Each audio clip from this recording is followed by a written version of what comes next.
Answered the phone as we were taught. Cadet Kerwick speaking. How may I help you, sir/ma'am? I immediately recognized the voice on the other end. It was not my brother but a close friend I had grown up with, known for over 15 years. He said, "Hey Steve, hope things are going well there, but I don't have time to chit-chat. I need to record this call and ask you some questions.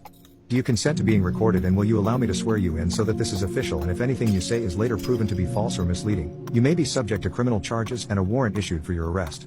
His name was Bill, but we all called him Woody. I said, "Woody, is this some kind of a joke? Who put you up to this? Because I'm about to poo my pants as I have no idea what this is about." My mind was racing so fast, trying to guess, counter-guess, and trying to process that I could potentially be kicked out of West Point for something I had no clue about as of that moment.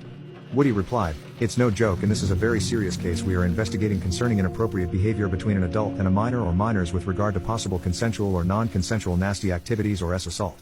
That's when I knew exactly what this was about. I said, "Go ahead, Woody, I consent and will answer any questions you have." So I basically had to repeat his words, almost like being sworn in as a witness who was going to testify in court. The questions all focused on that hot, young class advisor I worked with during my senior year. They kept me on the phone for an hour asking every possible question imaginable and then asking those same questions again in a different way. I answered every one honestly and candidly. But at the 1 hour mark I was becoming agitated, as it seemed like they were on a witch hunt and were going to keep asking questions until they got an answer they liked. So I spoke up and said, "Gentlemen, you can continue to ask me these questions in any order or format that you desire, but I can assure you that my answers will not change because they are truthful, and there was never one moment where Ms. X acted inappropriately in front of me. She was always completely professional and never even insinuated at something that would cross the line between teacher and student." Following that statement, they had no further questions and told me they would contact me again if they needed to follow up or get additional details. My tact could see I was visibly shaken, so we talked for another hour and I told him everything about the situation. He never had to ask me if I was being truthful because every cadet adheres to a strict honor code that becomes part of who we are. That code states that a cadet shall not lie, cheat or steal, nor tolerate those who do. He told me that I handled things professionally and can hold my head high if I ever return home for a visit. And that was that. I went back to my studies and prepared for my final exams and went home for a short Christmas break. That's when I found out that my teacher, my class advisor, had been found guilty of having a relationship with someone in the current senior class. That relationship apparently involved having fun in the bed.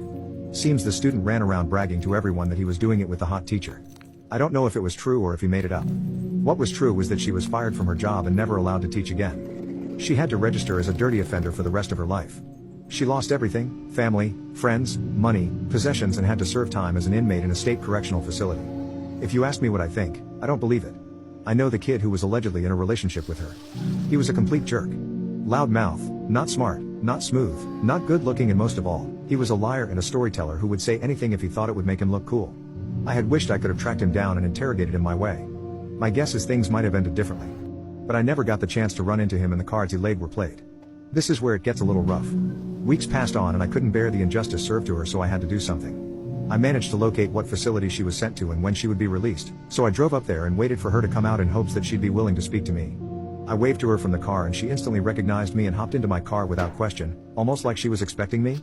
Fast forward to when we arrived at my house. She told me how she was wrongly accused and whatnot, but then told me that she had always had feelings for me but did not want to make it weird as I was too young back then.